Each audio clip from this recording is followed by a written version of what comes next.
இந்திய கம்யூனிஸ்ட் கட்சியுடைய மாநில செயலாளர் திரு முத்தரசன் அவர்கள் நம்முடைய இணைந்திருக்கிறார். திரு முத்தரசன், உங்களுடைய வியூஸ், இது வரவேற்க தகுந்த நடவடிக்கை இல்லையா?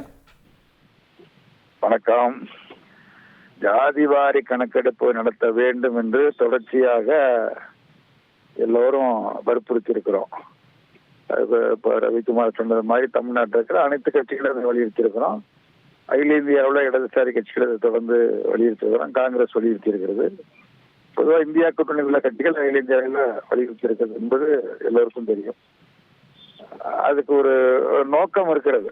ஜாதிவாரி கணக்கெடுப்பு என்பது அதன் மூலமாக ஒரு உண்மையான சமூக நீதியை நிலைநாட்ட வேண்டும் என்ற நோக்கத்திற்காக தான் இதுக்கு வற்புறுத்தி வந்தோம்.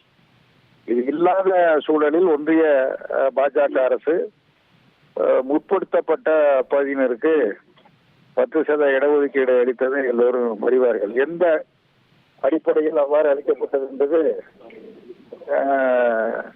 இன்று வரையில் அது ஒரு புரிகிறது. அதுக்கு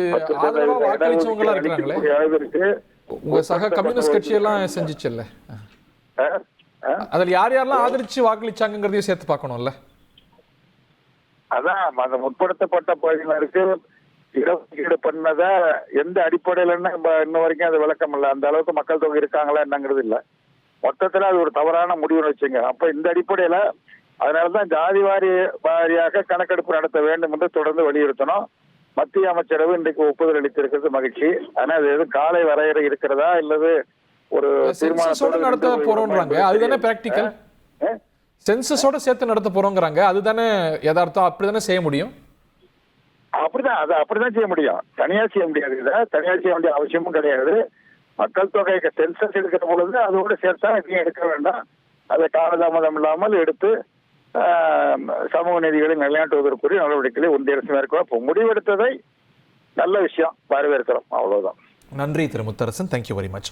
உங்கள் தந்தி ஒன் தொலைக்காட்சியில் கர்ணன் தினமும் மாலை 5 மணிக்கு காண தவறாதீர்கள்.